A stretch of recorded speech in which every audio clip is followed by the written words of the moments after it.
In today's story, we will be discussing the mysterious disappearance of Gayle Stewart, a 64-year-old Reno, Nevada woman who went missing on Valentine's Day, February 14th of 2022.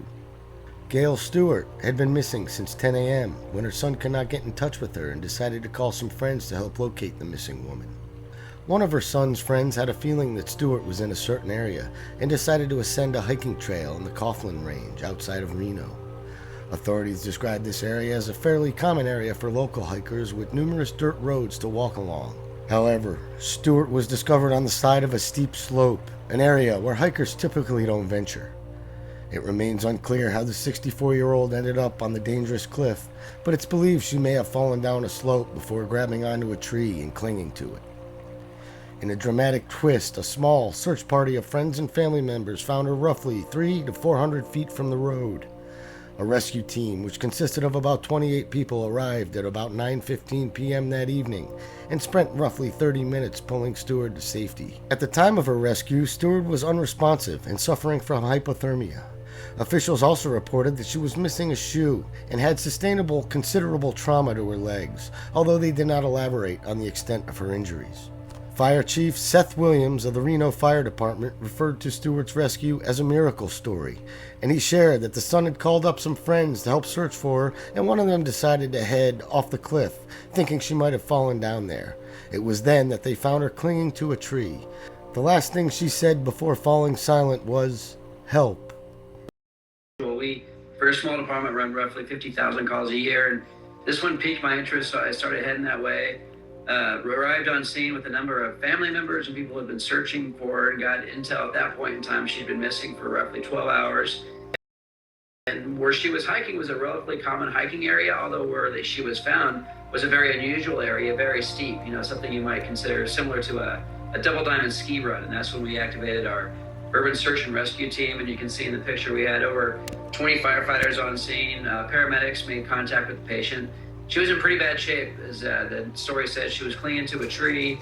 The bystanders had given her a bunch of blankets, but she'd almost completely stopped shivering, which is a bad sign in terms of hypothermia.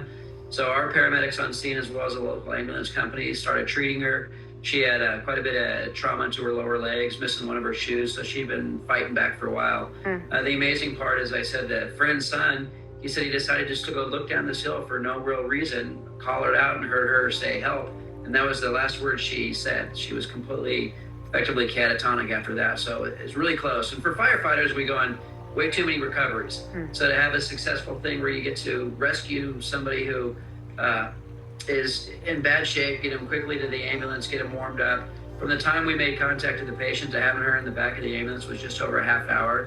So it was successful in that terms. And I'm told that she's made a full recovery and is released from the hospital. And for a pretty dangerous situation. In fact, one of our firefighters fell because it was so steep and broke his thumb. However, after a happy ending, this case would only get more mysterious. Stewart again was reporting missing exactly 1 month to the day on March 14th since her previous disappearance. The circumstances of her vanishing were odd, and the timing was eerie. Unlike her first disappearance, Stewart would not be found within hours this time around. Stewart was last seen in the Bypass Bridge parking area near the Hoover Dam, a 470-mile drive from her Reno, Nevada home. It seemed as though she was embarking on a nature walk, with park officials stating that she had gone to the area to take photos. Unfortunately, she disappeared again and never made it back to her vehicle. Tragically, there have been no updates on Stewart's whereabouts following her latest disappearance. Officials reported that she was last seen wearing a black long-sleeve shirt, black leggings, and black shoes. However, she did not have her cell phone or any identification with her at the time. Stewart is described as a 5-foot, 8-inch woman and weighing approximately 125 pounds. With both disappearances having taken place within such a short time frame, the search for Stewart has become a pressing concern for her friends, family, and authorities. They are appealing to the public for any information that could help locate her. In the meantime, the National Park Service Investigative Services Branch has set up a tip line for anyone with information related to Stewart's disappearance. They are asking individuals to contact them at 1-888-653-0009. As the search for Gayle Stewart continues, her loved ones remain hopeful that she will be found safe and sound, just as she was during her first disappearance. The fact that she was found alive after her first ordeal is seen in nothing short of a miracle, and they are hoping for another positive outcome with this disappearance also. The story of Gayle Stewart's 2 disappearances is a mystery that has captured the attention of both the local community and the wider public.